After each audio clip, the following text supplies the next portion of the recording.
Sulphur, दूसरा देखें बेम मैग्नीशियम का सरबारा, हालिना करब सल्फर, बेम का सरबारा. Hello and welcome everyone on my Arvind Geography Words YouTube channel. Dear friends, today we are going to study one of the important topic, that is periodic table. I have decided to start chemistry from today onwards. So we'll start today with the periodic table and its basic fundamentals which we have studied in class 9. Elements are the basic unit of all types of matter. Means all the matter, that is whether it is solid, liquid or gas, it is made up of elements. And one of the important points is that elements are pure substance that are made up of only one type of atom. Means elements are made up of similar type of atom. Means similar atom form combined to form an element. So the two important points which we have studied is that elements are the basic unit, means element is the basic unit of all types of matter.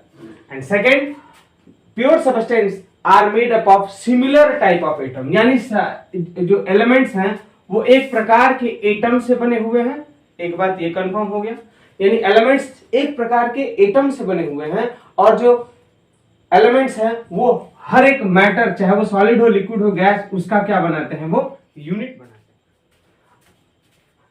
तो अभी हम start कर रहे हैं class 9 के कुछ important topics जिसको हम रिवाइज कर ले रहे हैं ताकि पीरियोडिक टेबल समझने में आसानी होगी. फर्स्ट, डोब्रिनियस. ओके, ये इंपॉर्टेंट साइंटिस्ट थे जिनका फुल नाम था जॉन वॉल्फगंग डोब्रिनियर, यानी इनका फुल नाम था जॉन वॉल्फगंग डोब्रिनियर. इन्होंने ये थ्योरी जो है टेट्राड्स की वो 1968 में दिया था. द एलिमेंट्स इन 3 टेट्राड्स, ट्राइयाड्स, यानी इन्होंने 3 के पेयर्स में जितने भी एलिमेंट है उसको अरेंज कर दिया. फिर with the similar property such as atomic weight, यानी एटॉमिक वेट के हिसाब से जिन एलिमेंट्स की सिमिलर प्रॉपर्टीज थी उनको उन्होंने 3 के ग्रुप में अरेंज कर दिया. और उन्होंने क्या बोला कि middle was the arithmetic mean of the other 2, यानी जो 3 एलिमेंट्स का उन्होंने जो ट्रायड बनाया उसमें उनका जो सबसे इंपॉर्टेंट बात था वो ये था कि जो सेंट्रल, यानी जो देखें जैसे मान लो कैल्शियम, स्ट्रोंशियम, बैरियम, 3 एलिमेंट्स हो गए.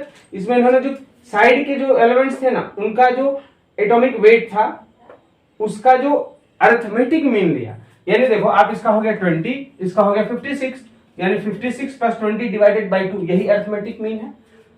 इसको जब उन्होंने सॉल्व किया वो कितना है 76/2, दिस इज इक्वल टू 38, यानी ऑटोमेटिकली ये किसके बराबर था, ये स्ट्रोंशियम के बराबर था. दूसरे एग्जांपल में देख लेते हैं. सपोज करें क्लोरीन हो गया 17, ब्रोमीन 35 एंड आयोडीन 53. तो इन्होंने क्या किया, इन्होंने इनके हिसाब से जो साइड्स के दोनों जो एलिमेंट्स थे उनका जो अरिथमेटिक मीन था वो सेंट्रल यानी मिडिल वाले के बराबर था. उसके हिसाब से देखें, इसका था 53 और इसका 17. 53 + 70 = 70/2, ये कितना आ गया 35, जो कि ऑटोमेटिकली किसके बराबर था, ब्रोमीन के बराबर. ठीक, तो इनका ये रूल था और इन्होंने ये रूल दिए कि basically he group the elements into triads, 3 के जोड़े में इन्होंने अरेंज कर दिया. And he said with the similar property, यानी जो ट्रायड्स थे उनकी प्रॉपर्टी सिमिलर थी और उनका जो बेसिस था अरेंजमेंट का था वो atomic weight. And he said that the middle was the arithmetic mean of the other 2, यानी जो फर्स्ट, सेकंड, थर्ड था इसमें जो फर्स्ट और थर्ड वाले थे ना इनका जो एटॉमिक वेट का जो अरिथमेटिक मीन वो सेंट्रल वाले के बराबर था. ये डोब्रिनियस ट्रायड का रूल था और ये इन्होंने एक्सप्लेन किया था. ये सबसे इंपॉर्टेंट कंट्रीब्यूशन माना जाता है पीरियोडिक टेबल के लिए क्योंकि इन्होंने कम से कम ग्रुपिंग तो स्टार्ट कर दिया था. Okay, next will go for the Newland octave rule. So next we are going to deal with the Newlands octave rule. Means इन्होंने न्यूलैंड ले फिर क्लासिफाई किया एलिमेंट्स को जो उस वक्त प्रेजेंट थे. He arranged the elements in increasing order of their atomic weight, यानी इन्होंने किस पे अरेंज किया, जो भी एलिमेंट्स प्रेजेंट थे उनको एटॉमिक वेट के हिसाब से उन्होंने इंक्रीजिंग ऑर्डर में अरेंज किया. He arranged that in the increasing order of their atomic weight. और उन्होंने क्या पाया, he found that every 8th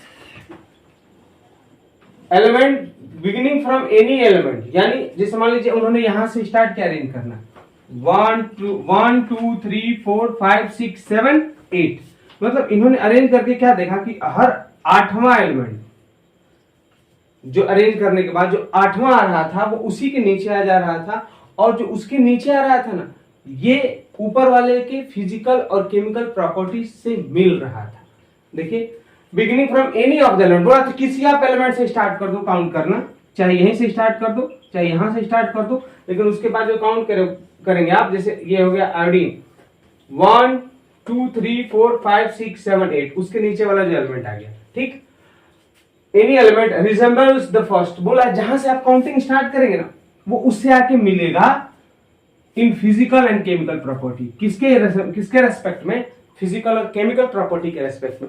एक लाइन में मतलब क्या है आप समझे, उन्होंने अरेंज कर दिया एलिमेंट्स को 8 के रोज में, और फिर उन्होंने क्या देखा कि जिस एलिमेंट से आप स्टार्ट कर रहे हो, जैसे हाइड्रोजन से हमने स्टार्ट किया 1 2 3 4 5 6 7 8, ये जो उसके नीचे 8वां आ रहा है ना, इसकी फिजिकल और केमिकल प्रॉपर्टी इससे मिलेगी, ये न्यूलैंड ने बोला, ठीक है ना। तो ये न्यूलैंड का सबसे इंपॉर्टेंट रूल था। देखिए सबसे खास बात क्या था, न्यूलैंड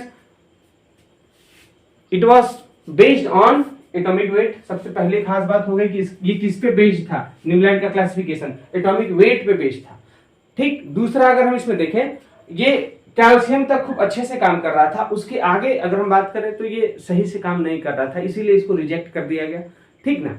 दूसरी अगर हम बात करें इसमें जो इसका आप देखें यहाँ पे कोबाल्ट और निकेल, देख रहे हैं इसको एक साथ रख दिया है, दो एलिमेंट को एक जगह, यहां भी रख दिया इन्होंने दो एलिमेंट को एक जगह।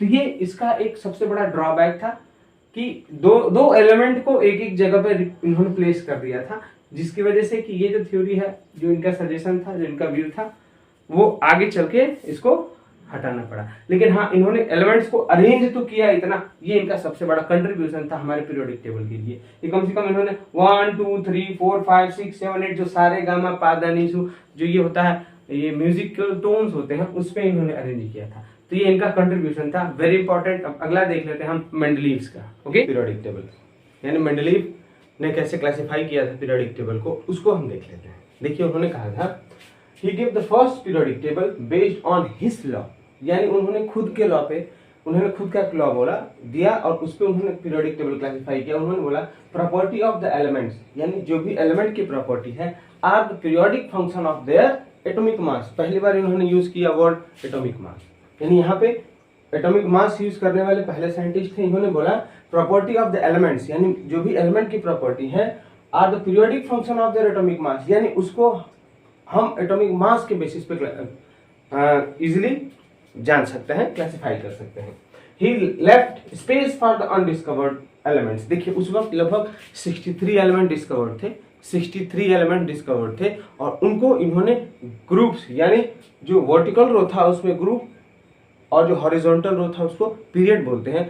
इन 63 एलिमेंट्स को उन्होंने ग्रुप्स और पीरियड्स में रखना, क्लासिफाई करना स्टार्ट कर दिया। और हाँ, उसमें बहुत सारे ऐसे उन्होंने ब्लैंक स्पेस छोड़े, जगह, खाली जगह छोड़ा, जो उन्होंने बोला कि अभी ये जो एलिमेंट्स हैं वो डिस्कवर्ड नहीं है, हाँ भविष्य में यहाँ पे जो इनसे मिलती जुलती प्रॉपर्टी के एलिमेंट्स हैं वो ढूंढे जाएंगे। ये पॉजिटिव बात थी इनके लिए। Next, he could not explain the position of the hydrogen and isotopes, यानी हाइड्रोजन हो गया, उनका ये पोजीशन बिल्कुल सही रेक्टिफाई नहीं कर पाए। इनसे पूछा गया आइसोटोप्स के बारे में, तो वहाँ ये कंफ्यूज थे। इनका मतलब उन्होंने कोई पर्टिकुलर इसका आंसर नहीं दिया, उसको कहाँ रखेंगे इसको क्लैरिफाई नहीं किया। इनके क्लासिफिकेशन का ये एक ड्रॉबैक था। His defect was removed by Moseley, यानी ये जो हाइड्रोजन और जो आइसोट्रॉप से रिलेटेड जितने भी कमियां थी वो मोजले ने, जो इनके बाद इन्होंने क्लासिफिकेशन स्टार्ट किया, इन्होंने रिमूव किया। Who stated that the physical and chemical properties of the element are the periodic function of their again atomic number, यानी मैंने एटॉमिक को 80 लिख दिया है, यानी इन्होंने फिर ये पहले क्लासिफिकेशन यानी एटॉमिक नंबर पे यूज किया जा रहा था, फिर वहीं आए इन्होंने बोला कि जो एलिमेंट्स हैं उनका जो फिजिकल और केमिकल प्रॉपर्टी है वो फिर किस पे डिपेंड करेगा, एटॉमिक नंबर पे डिपेंड करेगा। और उन्होंने बोला कि जो एटॉमिक नंबर है, एटॉमिक नंबर नील बोर का, इन्होंने वो पीरियोडिक टेबल दिया जो आज हम स्टडी करते हैं, ठीक, long form of extended periodic table किसने दिया था, नील बोर ने। देखिए he give the extended form of periodic table, यानी बड़ा जो आज हम 118 एलिमेंट्स का जो पीरियोडिक टेबल पढ़ते हैं वो इन्होंने ही दिया था। Known as long form of periodic table. यानी उसको क्या बोला जाने लगा, जो इन्होंने पीरियोडिक टेबल दिया था उसको बोले जाने लगा long form of periodic table. किसने दिया था? नील बोर ने दिया था। अब देखें आप, the tabular arrangement of elements in the groups and period highlighting the regular trend. बोला है कि आप जो मॉडर्न पीरियोडिक टेबल देखेंगे ना तो उसमें एलिमेंट्स को कुछ इस टाइप का अरेंजमेंट दिया गया है इस टाइप का अरेंजमेंट। तो बोले कि ये tabular arrangement of the elements, यानी एलिमेंट्स का ये टेबल के फॉर्म में अरेंज करना, ठीक, इन ग्रुप्स एंड पीरियड। ग्रुप्स का मतलब नीचे जाएंगे तो इसको क्या बोलते हैं? ग्रुप। अब देखिए हमने एक ट्रिक बनाया हुआ है, बच्चे कंफ्यूज हो जाते हैं ग्रुप कौन सा है पीरियड कौन सा है, ठीक। तो ट्रिक देखें आप, जी फॉर ग्रेविटी। क्या है ये? ग्रेविटी। और आप बताइए ग्रेविटी किधर लगती है? हमेशा नीचे की तरफ लगती है। तो यानी ये जो टेबल है ना नीचे की तरफ आएगा arrangement, first second, first group, second group, third group, आप इसको ग्रुप बोलते हैं, ओके। अब ये जो नीचे वाला ग्रुप हो गया तो ये जो अरेंजमेंट है एलिमेंट्स का इसको हम क्या बोलेंगे? पीरियड। याद रखें ग्रुप हमेशा नीचे की तरफ लगता है और हॉरिजॉन्टल या पैरेलल, पी फॉर पैरेलल, ये क्या लगेगा? आपका पीरियड लगेगा। एक याद रखना है आपको, group, G for group, G for gravity. Gravity हमेशा नीचे लगती है, तो हो गया आपका ग्रुप। अब देखिए इन्होंने अरेंज कर दिया एलिमेंट्स को ग्रुप्स और पीरियड्स में, और इनका अरेंजमेंट का तरीका ऐसा था कि ये जो फर्स्ट एलिमेंट की जो प्रॉपर्टी थी ना वो फिर एक रेगुलर समय, एक रेगुलर ट्रेंड के बाद वो फिर प्रॉपर्टी रिपीट होने लगी, और इसी को हम आगे चल के क्या हमने बोला? पीरियोडिसिटी। यही बिल्कुल खास था किसके अंदर? नील बोर के अंदर। आप देखें tabular arrangement of the element in groups नीचे की तरफ, पीरियड्स पैरेलल, हाईलाइटनिंग यानी प्रॉपर्टीज के बारे में बताना। The regular trend in the property of the element is called periodic table. यानी इसको इन्होंने क्या नाम दिया? इस अरेंजमेंट को, हॉरिजॉन्टल और वर्टिकल अरेंजमेंट को, जिसमें कि जो प्रॉपर्टीज है वो हाईलाइट हो, उनके बारे में हम इजीली समझ सके। अभी क्लासिफिकेशन क्यों जरूरी था? क्लासिफिकेशन तो डॉबलिन ने देना स्टार्ट किया था, तो नंबर ऑफ जो एलिमेंट्स ज्यादा डिस्कवर्ड थे तो उनकी प्रॉपर्टीज को आपस में एक दूसरे से क्लासिफाई करके, कंपेयर करके उनको याद रखना आसान हो, इसलिए ये पीरियोडिक टेबल दिया गया है। और ये बिल्कुल सही भी है। जितने भी एलिमेंट डिस्कवर्ड हैं आज तक, उसमें से जो हमारे सिलेबस में है, जो इस पीरियोडिक टेबल में है, इसको हम बिल्कुल शॉर्ट ट्रिक से याद कर सकते हैं। हमारे पास इतना ट्रिक भी है। देखिए ट्रिक से याद करेंगे, एक की प्रॉपर्टी याद है तो हम सबकी प्रॉपर्टी डिराइव करेंगे। एक का एटॉमिक नंबर याद है, हम सबका उस ग्रुप के अंदर जितना है सबका एटॉमिक नंबर डिराइव कर लेंगे। सब ट्रिक है अपने पास। तो आपको याद क्या करना है? पीरियोडिक टेबल को रट लेना है। और ये देखें केमिस्ट्री के लिए, इनऑर्गेनिक पोर्शन के लिए सबसे जरूरी है, लेकिन सबसे इजी चैप्टर भी है मेरे हिसाब से। क्यों? क्योंकि आप सिर्फ एक का पीरियोडिक टेबल फर्स्ट का आपने याद कर लिया, कितना है, नीचे का खुद से आप डिराइव कर लोगे सबका। हॉरिजॉन्टल एक लाइन आप याद रखें, वर्टिकल एक लाइन याद रखें, 2 मिनट में सारा डिराइव कर देंगे। मैं डिराइव करके दिखाऊंगा आपको।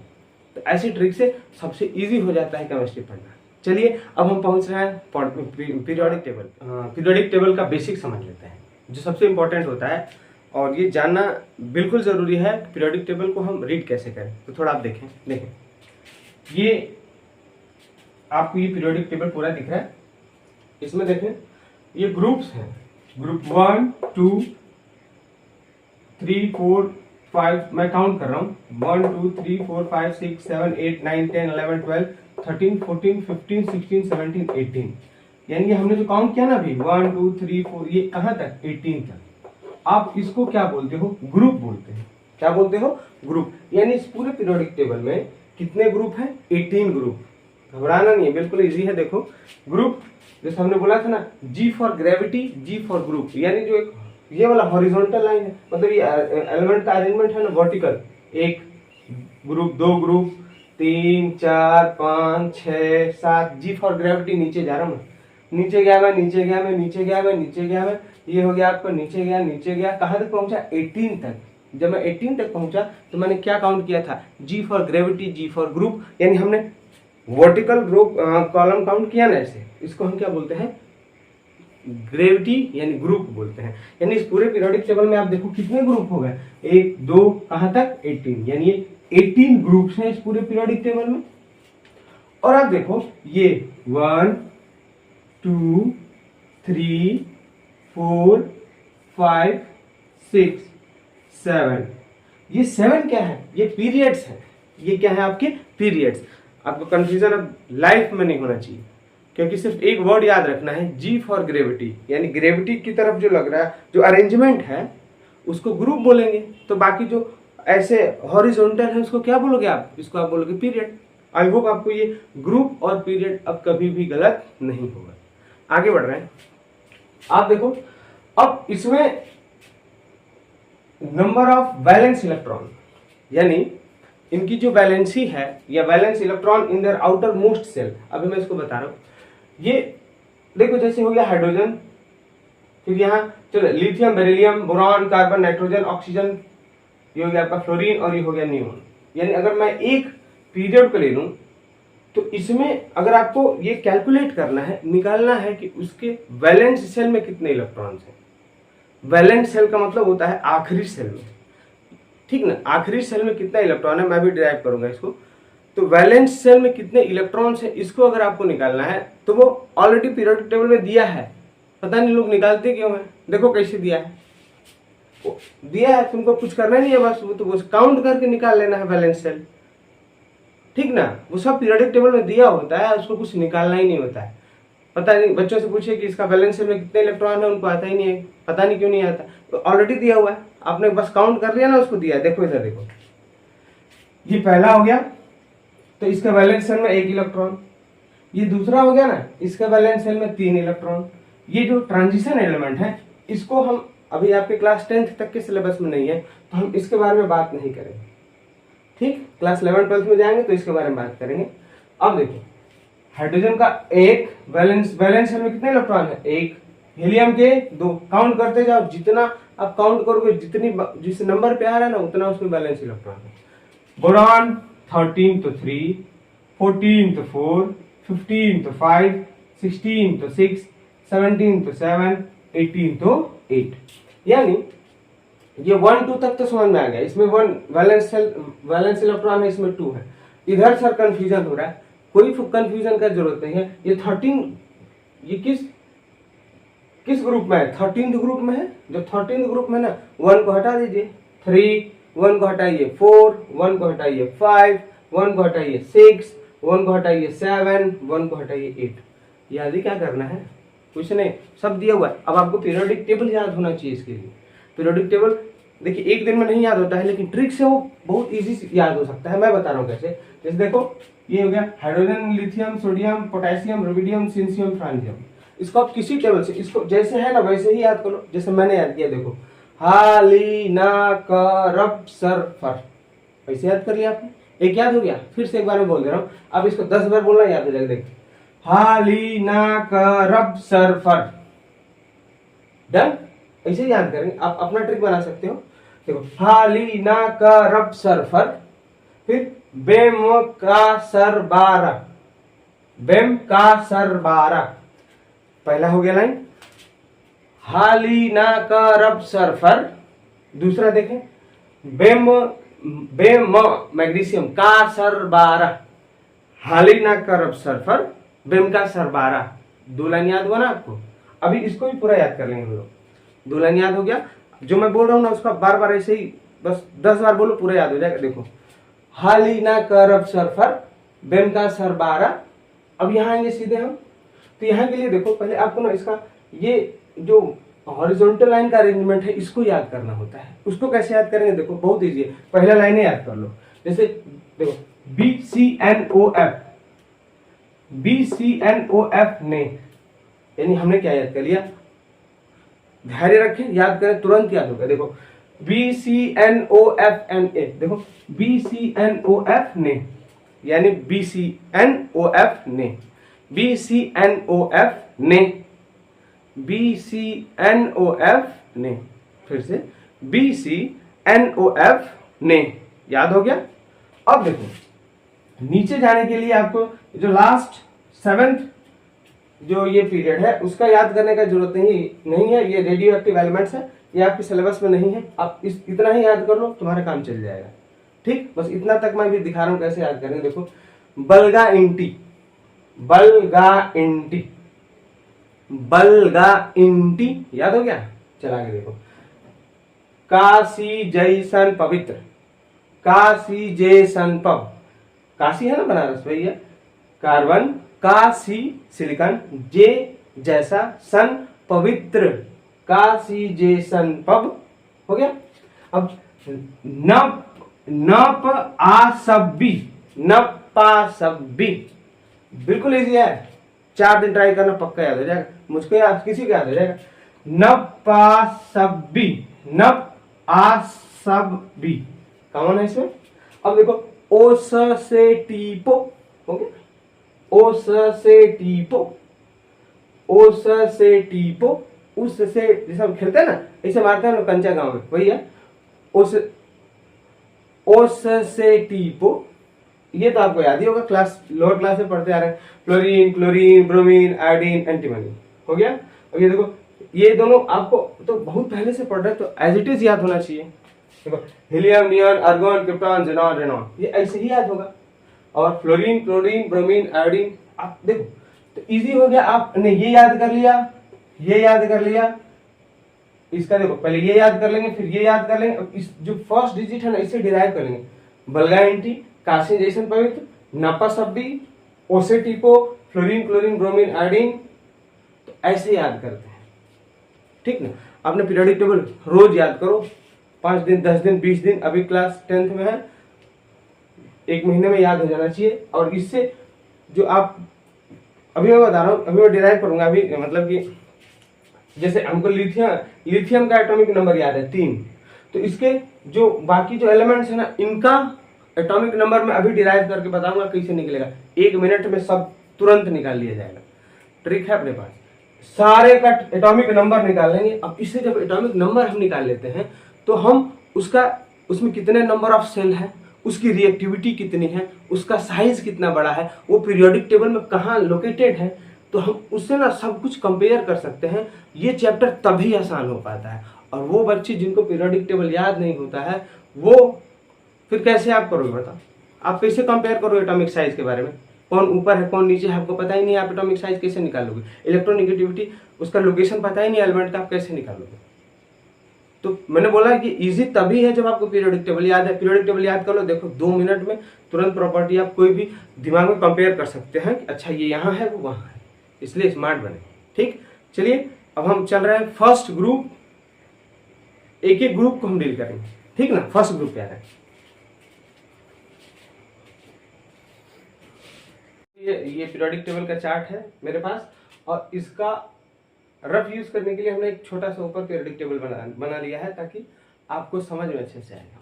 ओके, अब चलिए स्टार्ट कर रहे हैं। हम देखेंगे अभी ग्रुप्स, क्या देखेंगे हम, ग्रुप्स देखेंगे। फर्स्ट मैं यहाँ हेडिंग दे रहा हूँ ग्रुप्स।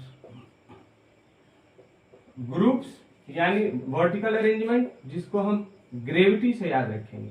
किससे याद रखेंगे, ग्रेविटी। ग्रेविटी किधर लगता है, डाउनवर्ड, नीचे लगता है, इसलिए हम उससे इसको याद रखेंगे।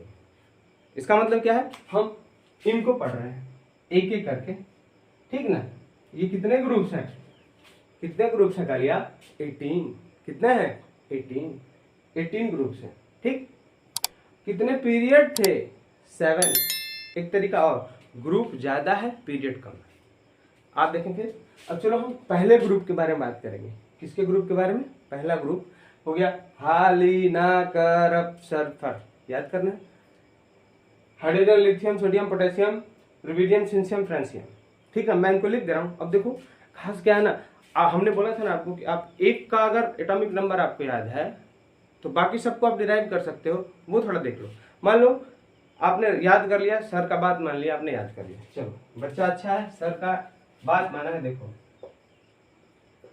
न का रब सर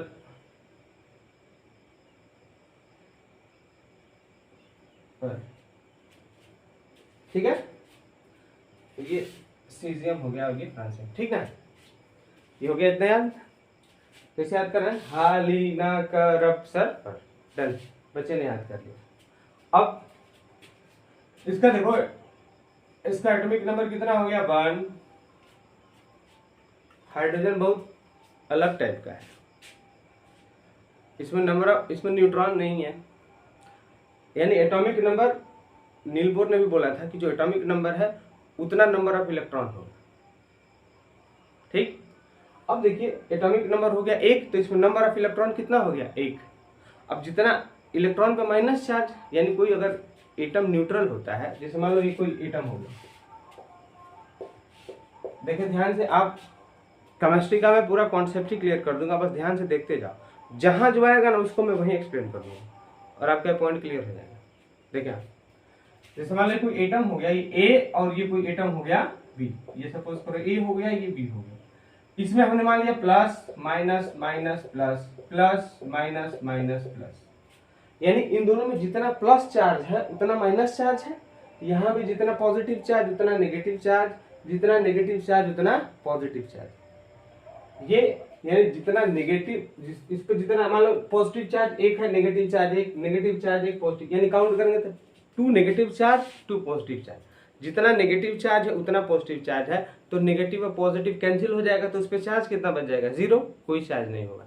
ठीक, बी वाले में भी कोई चार्ज नहीं है, यानी हम बोले कि ये न्यूट्रल एटम है। क्या है ये न्यूट्रल एटम। अब समझो आप, मान लो एक इलेक्ट्रॉन इसने इसको दे दिया, एक इलेक्ट्रॉन इसने इसको दे दिया, ठीक, तो चलो हमने यहाँ पे एक और टेबल बनाया और हमने यहाँ लिख लिया माइनस, तो ये इलेक्ट्रॉन चला गया, यहां से चला गया ना, तो यहां से यहां गया, तो ये हो गया माइनस, ये हो गया प्लस। अब बात समझो, इस पे एक नेगेटिव चार्ज माइनस एक्स्ट्रा हो गया, यहां एक पॉजिटिव चार्ज एक्स्ट्रा हो गया।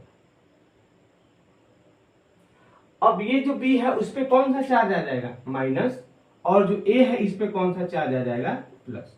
यानी आप किसी एलिमेंट पे प्लस माइनस का चार्ज क्यों लगाते हैं, ये आई होप आपको समझ में आ गया होगा। माइनस चार्ज का मतलब उसमें इलेक्ट्रॉन एक्स्ट्रा है। अगर मान लो यहाँ 2 माइनस कर दिया हमने, तो मतलब 2 इलेक्ट्रॉन एक्स्ट्रा है, 3 माइनस 3 इलेक्ट्रॉन एक्स्ट्रा है। और अगर यहाँ मान लो 2 प्लस, तो 2 पॉजिटिव चार्ज यहाँ ज्यादा है, पॉजिटिव चार्ज का मतलब प्रोटॉन ज्यादा है, यानी इसने इलेक्ट्रॉन दे दिया है। ये कॉन्सेप्ट समझ में आया। अब लिथियम का अगर हम बात करें एटॉमिक नंबर, तो वो कितना होता है 3। ठीक, अब देखो यहां थोड़ा ध्यान से देखेंगे आप, इन दोनों की अगर हम बात करें पीरियोडिक टेबल में फर्स्ट और सेकेंड पीरियड की, तो इसमें जो एलिमेंट्स हैं उनका अगर मान लो आपको लिथियम का याद हो गया ना, हाइड्रोजन को छोड़ देंगे क्योंकि ये तो ऊपर है और ये एक्सेप्शनल भी। हाइड्रोजन के बाद लिथियम से हम सबका डिराइव कर रहे हैं नंबर। देखिए लिथियम के बाद आपको इसमें +8 करना है, 8 करेंगे तो कितना हो गया 11, फिर यहाँ +8 करेंगे तो कितना हो गया 19, फिर यहाँ +18 करेंगे तो कितना हो गया, लिथियम का हो गया आपका 37, फिर यहाँ +18 करेंगे तो कितना हो गया 55, और फिर यहाँ +32 करेंगे तो ये हो गया आपका 87। हमने बोला था ना सिर्फ एक आपको लिथियम का याद है बस, चलो, और हमको सर कोई नहीं याद हो रहा है। आपने बोल दिया हमने हालिनाकर और सल्फर याद कर लिया, लेकिन उसके जो नंबर है ना वो नहीं याद हो रहा है, तो लिथियम का याद कर लेंगे ना 3, हाइड्रोजन के नीचे है लिथियम, हाइड्रोजन का 1, लिथियम का 3। अब देखो ये जो 2 ग्रुप है ना यहाँ पे, इसमें आपको नीचे आना है, तो लिथियम के बाद ये याद रखो 2 बार 8 8 8 18 18 32 जोड़ते हैं, 2 2 जोड़ते हैं, 2 बार जोड़ते हैं। जैसे फर्स्ट 8 हमने काउंट किया इन दोनों के बीच में, यानी 3 में 8 जोड़ेंगे तो 11 हुआ ना, फिर एक बार और 8 जोड़ो 19 हुआ ना, अब 2 बार 8 हो गया, अब 2 बार 18 जोड़ो, ये हो गया 18, ये हो गया 18 हुआ ना, लास्ट में 32 जोड़ दिया।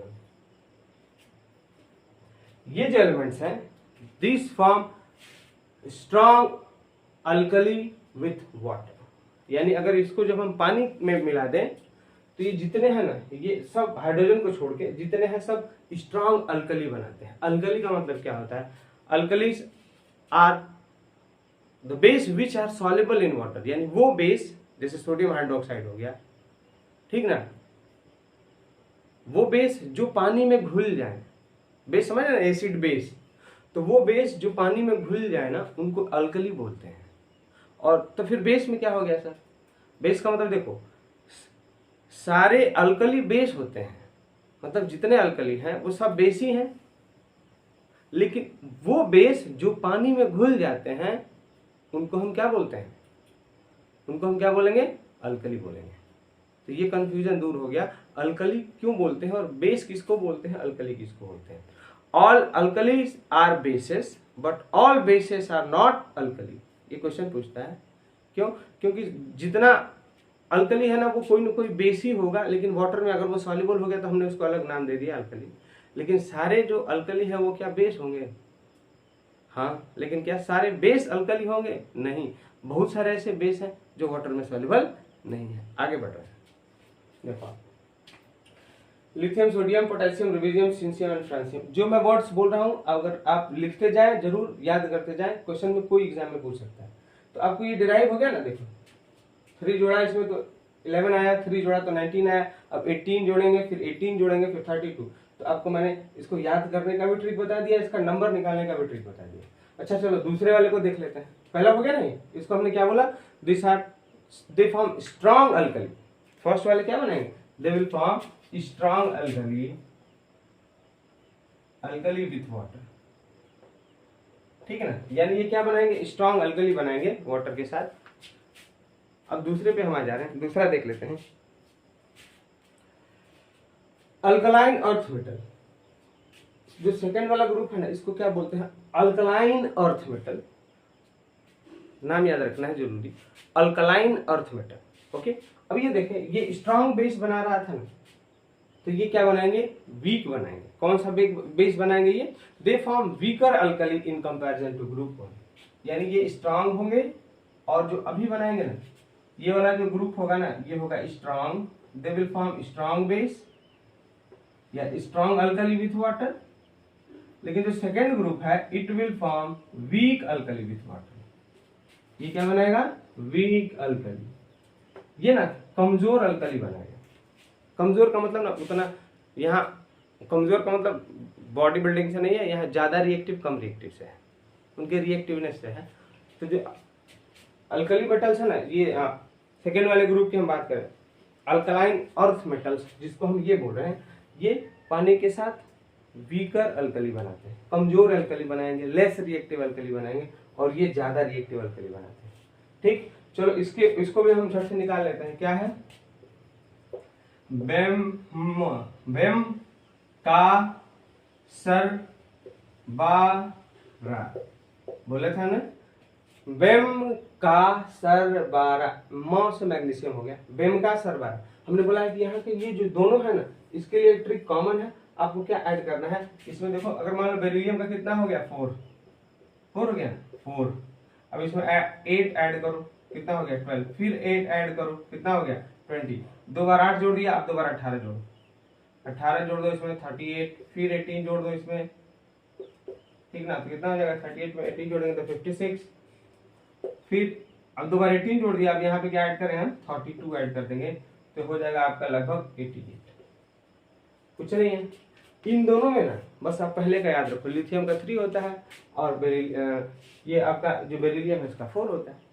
8 8 18 18 32, 8 8 18 18 32, 2 बार 8 जोड़ो, 2 बार 18 जोड़ो, 1 बार 32 जोड़ो, पूरा आ गया।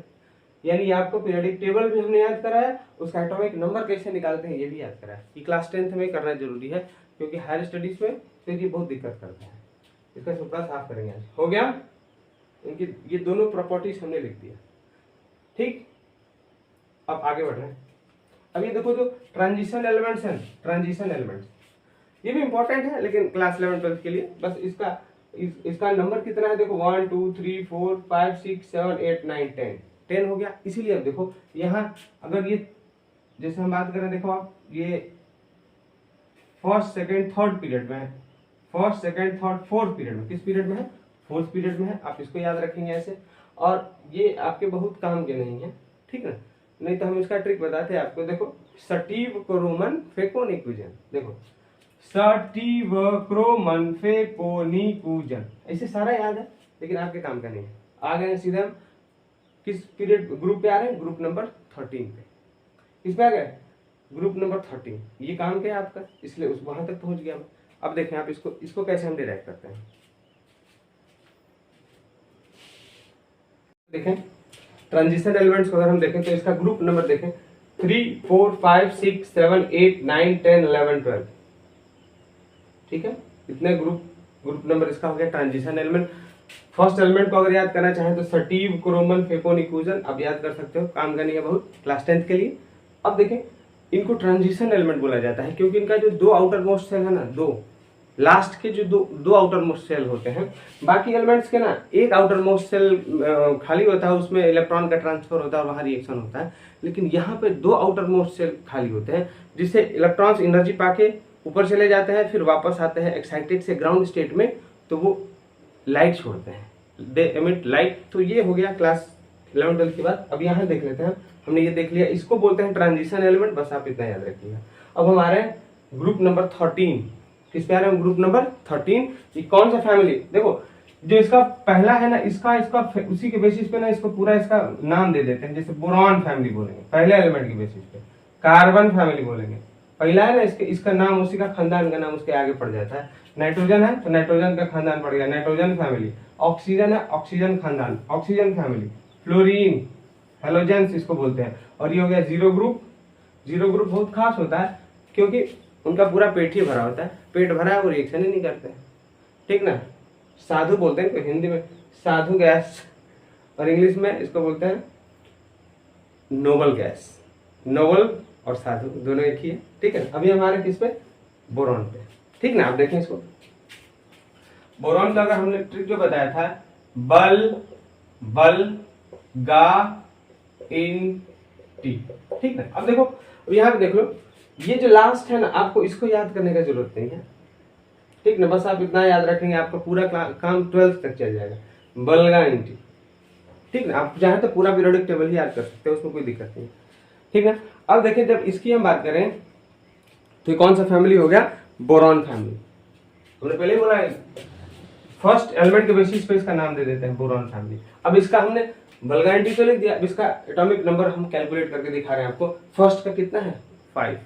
देखो, इसका याद रख लेना है, 1 2 3 4 5 6 7 8 9 10, इतना याद तो रख ही सकते हैं आप। तो बोरॉन का कितना हो गया? 5। देखिए, हमने इसका लिख लिया 5।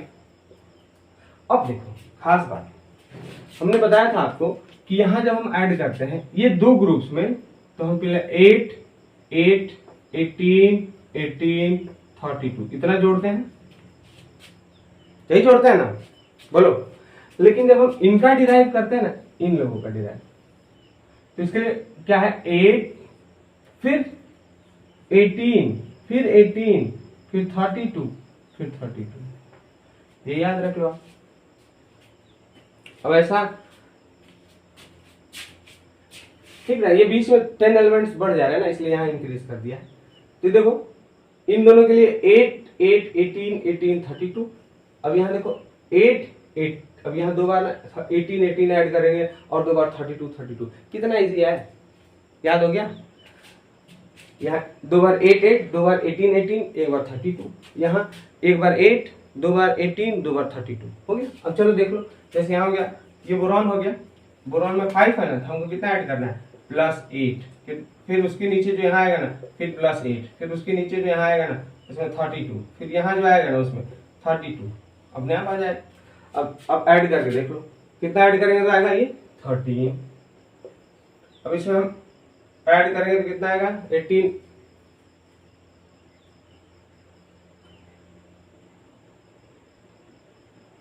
सॉरी गलत हो गया, मैंने बोला था वहां पे 18 ऐड करना ना, 8 हो गया, फिर 18 18 32 +32, यानी अब देखो यहाँ हमने ऐड कर दिया, अगर 13 में 18 ऐड करेंगे तो कितना आएगा? 31। इसमें इसको ऐड करेंगे तो फिर कितना आएगा? 49। अब देखो 49 में 32 ऐड कर देंगे तो कितना आ जाएगा? 81। नीचे वाले के लिए आना है तो इसमें आप ऐड कर लें। तो ऐसे आप इन सबका डिराइव कर सकते हैं। तो आप बताओ, अब आपको अगर नाम याद हो गया तो उसका एटॉमिक नंबर याद हो जाएगा कि नहीं? तुरंत ऐसे याद करते हैं। अगर ऐसे आपको याद है तो केमिस्ट्री इजी लगेगा। तुमको अगर मान लो कोई एलिमेंट मिला तो आप उसका तुरंत लोकेशन बता देंगे, तो इसके बाद हम size reactivity, electronegativity, electron affinity, उसका टेबल मैं हूं ना समझाने के लिए। 1 मिनट में सबसे इजी तरीके से बिल्कुल सटीक आंसर करेंगे आप। पहले ये क्लियर होना चाहिए। अगर ये आपको क्लियर ही नहीं, पता ही नहीं वो है कहाँ, तो कभी नहीं कर सकते, आपको बहुत मुश्किल से या गलत हो जाएगा। हो गया। अब मैं बाकी सबका लिखने वाला नहीं हूं, क्योंकि बाकी सब इसी ट्रिक पे लगेगा। आपको इसमें 8, 18, 18, 32, 32 ऐड कर लेना है। मैं बस यहाँ से शॉर्टकट अब आगे बढ़ रहा हूँ, क्योंकि जो समझाना था वो मैं समझा चुका। अब देखो कार्बन, काशी जैसन पवित्र, तो कार्बन, सिलिकॉन, जर्मेनियम हो गया, आपका टिन हो गया, लेड हो गया। अब ऐड आपको निकालना होगा 8, 18, 18, 32, 32 ऐड कर लेना, ठीक है ना। ओके, कार्बन हो गया। अब देखें, अब कार्बन फैमिली हो गया इधर, फिर अब नाइट्रोजन देख लो, उसके आगे कौन सा फैमिली है, नाइट्रोजन सबसे ऊपर है तो नाइट्रोजन फैमिली।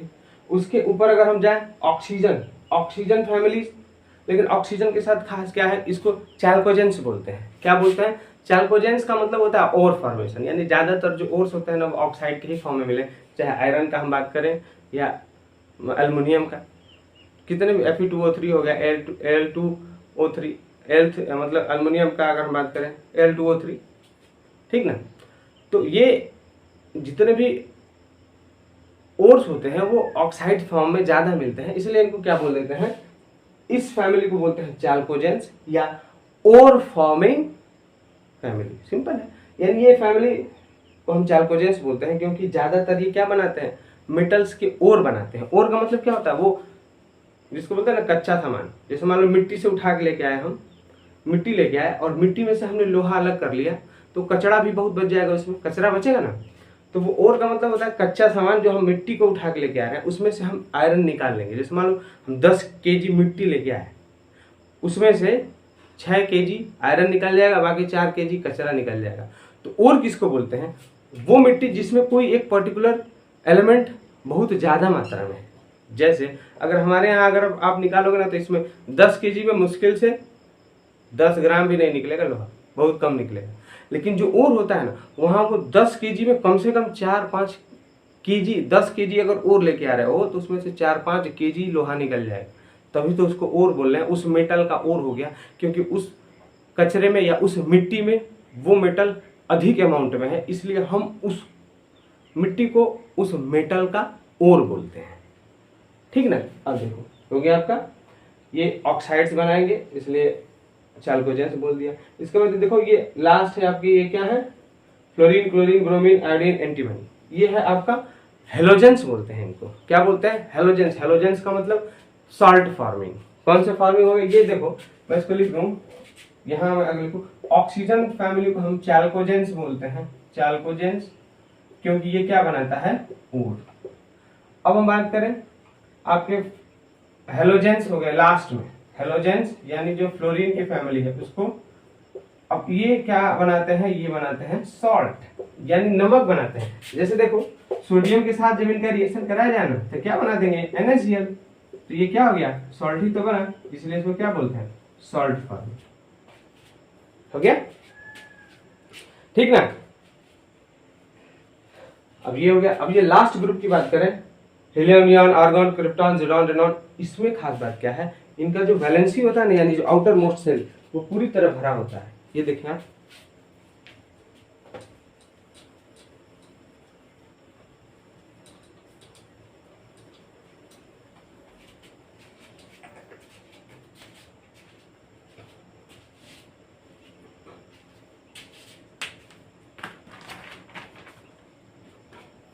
चलो देख लो। जैसे मान लो हम एक एक एग्जांपल ले ले रहे हैं। हमने लिया एक सोडियम का, सोडियम का हमने एग्जांपल लिया। सोडियम का एटॉमिक नंबर है 11, कितना है 11। तो इसका इलेक्ट्रॉनिक कॉन्फ़िगरेशन करेंगे 281। तो हमने क्या लिखा, इसको ड्रॉ कैसे करते हैं, सोडियम हो गया, इसका न्यूक्लियस हो गया बीच में, ठीक ना। जैसे मान लो न्यूक्लियस हो गया, उसके अब ये हो गया K सेल KLM, हमने फर्स्ट ड्रॉ कर दिया K, फिर L, फिर M। इसके K सेल्स में कितने इलेक्ट्रॉन है, 2, हमने यहाँ ड्रॉ कर दिया 1 2। 8 L में ये हो गया K, ये हो गया L, ये हो गया M। L में 8 है, 1 2 3 4 5 6 7 8। और M में कितने हो गए, 1 इलेक्ट्रॉन। ऐसे ड्रॉ किया ना। अब मान लो चलो आप एक और यहाँ मैंने बोले, चलो कार्बन को ले ले रहा हूँ। कौन हो गया, कार्बन। कार्बन छोड़ो क्लोरीन ले रहा हूं मैं, क्लोरीन का हो गया कितना 17, क्या इलेक्ट्रॉनिक कन्फिग्रेशन 287, यानी पहला जो है सेल इसमें कितने इलेक्ट्रॉन्स होंगे बताएं आप, 2, उससे बाहर वाले में 8, 1 2 3 4 5 6 7 8 और लास्ट वाले में कितने हो जाएंगे 7, 1 2 3 4 5 6 7, ये हो गया। जो लास्ट सेल में इलेक्ट्रॉन है ना इसको हम वैलेंस सेल बोलते हैं, वैलेंस इलेक्ट्रॉन बोलेंगे, सॉरी इसको वैलेंस, ये जो गोला है ना सेल इसको बोलते हैं, ये वैलेंस सेल हो गया और इसमें जो इलेक्ट्रॉन है वैलेंस इलेक्ट्रॉन हो गया, ठीक ना। अब देखो इसमें 1 है, इसमें कितने हैं 7। अब देखो रूल है स्टेबिलिटी का कि अगर जैसे मान लो वो एटॉमिक नंबर कम हो 1 2 3 4 हो तो उन एलिमेंट्स का अगर उनके लास्ट सेल में 2 हाइड्रोजन है, जैसे मान लो सॉरी 2 एलिमेंट इलेक्ट्रॉन, जैसे मान लो हाइड्रोजन की हमने बात की तो हाइड्रोजन का एटॉमिक नंबर 1, ठीक, तो हाइड्रोजन में इसको स्टेबिलिटी गेन करने के लिए इसके पास कम से कम 2 इलेक्ट्रॉन होना चाहिए। कितने इलेक्ट्रॉन होना चाहिए 2। अगर इसके पास 2 इलेक्ट्रॉन है तो आप इसको स्टेबल बोलोगे, यानी अब ये रिएक्शन किसी दूसरे से रिएक्शन नहीं करेगा। अब रिएक्शन की बात करें कि रिएक्शन मेटल्स क्यों करते हैं, मेटल्स या नॉन मेटल्स रिएक्शन इसीलिए करते हैं ताकि उनके अंदर मान लो अगर इलेक्ट्रॉन ज्यादा है तो इलेक्ट्रॉन को दे के अपना स्टेबिलिटी गेन करते हैं, और अगर कम है यानी 1 है तो वो 2 करना चाहेगा, और अगर 7 है तो 8 करना चाहेगा, और अगर 11 है ना तो उसको 1 दे के 10 करना चाहेगा, 12 है तो 2 दे के 10 करना चाहेगा, ठीक, ताकि वो स्टेबल हो जाए। क्या हो जाए स्टेबल। स्टेबिलिटी का मतलब अब वो रिएक्शन नहीं करेगा। तो सब अपना इलेक्ट्रॉनिक स्टेबिलिटी के लिए सारे मेटल्स नॉन मेटल्स आपस में रिएक्शन करते हैं। जब वो स्टेबल हो जाएंगे ना तो रिएक्शन नहीं करते हैं, और स्टेबल कब हो उसकी जानने के लिए यानी उसको पहचानने के लिए उनके पास या तो उनका डुप्लेट कंप्लीट होना चाहिए या उसका ऑक्टेट कंप्लीट होना चाहिए। डुप्लेट का मतलब या तो 2 इलेक्ट्रॉन होने चाहिए आउटर मोस्ट सेल में, अगर उसका एटॉमिक नंबर वो उसके अंदर 5 6 7 8 9 10 इलेक्ट्रॉन्स हैं तो उसके पास कम से कम जो लास्ट सेल है ना उसमें 8 इलेक्ट्रॉन होना चाहिए। अगर 2 इलेक्ट्रॉन है उसका तो उसको बोलेंगे कि वो स्टेबल है, तो उसको उस स्टेबिलिटी को हम डुप्लेट रूल से कैलकुलेट करते हैं। क्या बोलेंगे कि डुप्लेट रूल के हिसाब से उसका अगर वैलेंस सेल में 2 इलेक्ट्रॉन है तो वो स्टेबल हो गया, और अगर ज्यादा है तो ऑक्टेट रूल ले आना पड़ता है। कौन सा रूल ऑक्टेट। जैसे यहाँ देखें आप, जैसे देखो सोडियम हो गया, सोडियम में 281, ठीक है। अब इसको स्टेबल होने के लिए यानी अगर ये 1 इलेक्ट्रॉन क्लोरीन को दे दे, देखो क्यों, क्योंकि यहाँ कितना इलेक्ट्रॉन है 7। अब अगर ये अपना 1 इलेक्ट्रॉन इस क्लोरीन को जिसके पास 7 इलेक्ट्रॉन है दे देगा, जैसे मान लो दे दिया, चलो हमने यहाँ +1 कर दिया और हमने इसको यहाँ से हटा दिया, तो अब इसके वैलेंस सेल में कितना इलेक्ट्रॉन बच जाएगा। अंतिम वाले जो वैलेंस सेल का मतलब लास्ट सेल को बोलते हैं, ये लास्ट सेल हो गया, इसमें कितना इलेक्ट्रॉन बच गया तो काउंट करके देखो 8, यानी ये क्या बोलेंगे कि ये स्टेबल हो गया। अब ये नॉन रिएक्टिव हो गया, 8 इलेक्ट्रॉन है तो बोलेंगे ऑक्टेट कंप्लीट हो गया, 8 ऑक्टेट को ही बोलते हैं, यानी इसका ऑक्टेट क्या हो गया कंप्लीट हो गया, ऑक्टेट कंप्लीट। अब ये देख लो डुप्लेट, यहाँ इसका ऑक्टेट कैसे कंप्लीट होगा, इसके लास्ट सेल में कितना इलेक्ट्रॉन है 7, यानी एक और आ गया तो ये 8 हो गया, यानी अब ये इसका जो लास्ट सेल है ना यहाँ भी 8 इलेक्ट्रॉन्स हो गए, यानी इसका भी ऑक्टेट कंप्लीट हो गया, तो ये ऑक्टेट रूल है।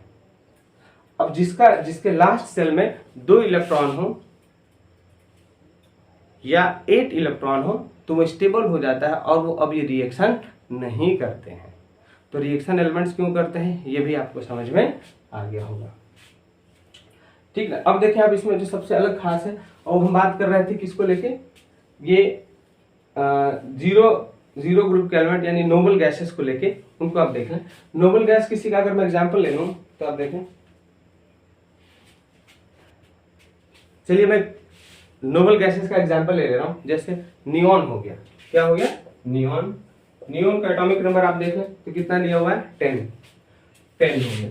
इसका इलेक्ट्रॉनिक कन्फिग्रेशन हम करेंगे तो 2 और 8, यानी ऑलरेडी इसका जो लास्ट सेल है उसका ऑक्टेट क्या है कंप्लीट है। जब ऑक्टेट कंप्लीट है तो आप बताओ क्या ये रिएक्शन करेगा, ये कोई रिएक्शन नहीं करेगा, इसलिए हमने इसका क्या नाम रख दिया है इनर्ट। क्या रख दिया है इनर्ट गैस।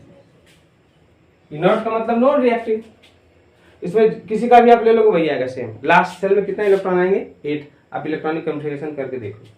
अगर हीलियम की हम बात करें तो देखो हीलियम में ऑलरेडी सिर्फ 2 ही इलेक्ट्रॉन्स हैं, यानी इसका क्या कंप्लीट है, डुप्लेट कंप्लीट है। डुप्लेट यानी डुप्लेट में कौन सा सेल कंप्लीट होता है, के सेल की ही बस बात की जाएगी और के सेल में 2 इलेक्ट्रॉन होंगे। इसमें एल एम एन कुछ भी हो सकता है, लास्ट सेल में 8 या 18 होना चाहिए।